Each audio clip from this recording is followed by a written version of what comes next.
Tu sais que ça te détruit, mais tu restes. Tu pries pour que ça change. Tu espères chaque jour une version différente de la personne que tu aimes. Mais au fond, tu es conscient que tu n'es plus toi-même. J'ai été là et aujourd'hui, je vais partager avec toi les 7 manières que j'ai utilisées pour me séparer d'une relation toxique. Parce que tu mérites la liberté, tu mérites la paix, tu mérites d'être aimé comme Dieu t'aime. Le premier élément est de reconnaître que c'est une relation toxique. Franchement, le plus dur, ce n'est pas partir, mais c'est accepter que tu dois partir. Tant que tu minimises ce que tu vis, tu resteras bloqué. Il faut à un moment donné de notre vie appeler les choses par leur nom. Ce n'est pas de l'amour si ça t'écrase, si ça te détruit. Ce n'est pas de l'amour si tu as peur. Et Dieu ne ferme pas les yeux là-dessus. Le deuxième élément est de te rappeler de ta valeur en Christ. Ce qui te retient dans cette relation, c'est parce que tu crois que tu ne mérites pas mieux. Mais laisse-moi te dire, tu es un enfant de Dieu. Et je veux parler spécialement à une femme ici, en te disant qu'aux yeux de Dieu, tu es spéciale. Tu es précieuse, aimée et choisie par Dieu.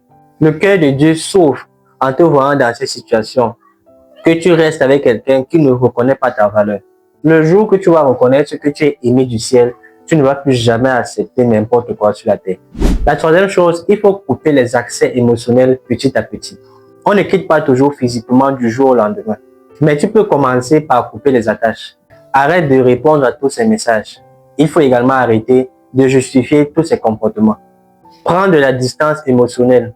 C'est parfois là que commence ta vraie libération. La quatrième chose, c'est qu'il faut parler à quelqu'un de confiance. Tu n'es pas censé vivre ces situations seul. Trouve une personne spirituellement mature qui va t'aider sur ce chemin.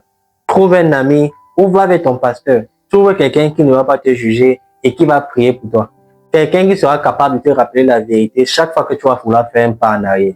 Parce que oui, il y aura des moments où tu vas vouloir revenir. Mais Dieu va placer des sentinelles sur ton chemin. Des personnes que tu vas rencontrer qui vont prier pour toi et qui vont prier avec toi, t'aider sur ce chemin pour que tu puisses passer à autre chose. Le cinquième élément, je vais te conseiller d'écrire ce que tu vis et ce que tu veux.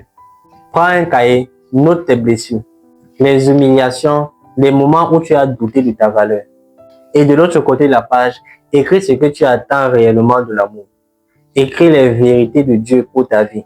Tu vas te rendre compte alors que ce que tu vis ne correspond pas à la volonté de Dieu pour ta vie, ne correspond pas à ce que Dieu dit de toi. Ce que tu vas écrire va te confronter et c'est là que vient ta liberté. Le sixième point, c'est qu'il ne faut pas laisser ta culpabilité t'empêcher de partir. Tu ne seras jamais considéré comme une personne égoïste parce que tu veux la paix. Tu ne seras jamais considéré un mauvais ou une mauvaise chrétienne parce que tu veux quitter ce qui te détruit. L'ennemi va essayer de te faire croire que c'est toi le problème. Mais Dieu t'appelle à la vie et non à l'autodestruction. Il ne t'a jamais demandé de rester là où ton âme meurt à petit feu. Le septième point, il faut prendre la main de Dieu et faire le premier pas. Tu ne peux jamais avoir accès à tout le chemin, mais Dieu te demande de faire le premier pas. Il faut prier et dire à Dieu, Seigneur, je te fais confiance. S'il faut que tu pleures, s'il faut que tu cries, fais-le, mais avance. Et tu verras le ciel te porter de l'autre côté, où tu vas trouver la paix, la restauration et une nouvelle saison pour ta vie. Je vais prier pour toi. Seigneur, donne à cette personne la force de dire non à la destruction. Rappelle-lui, Seigneur, qu'elle est aimée, choisie et qu'elle n'est pas seule dans cette situation.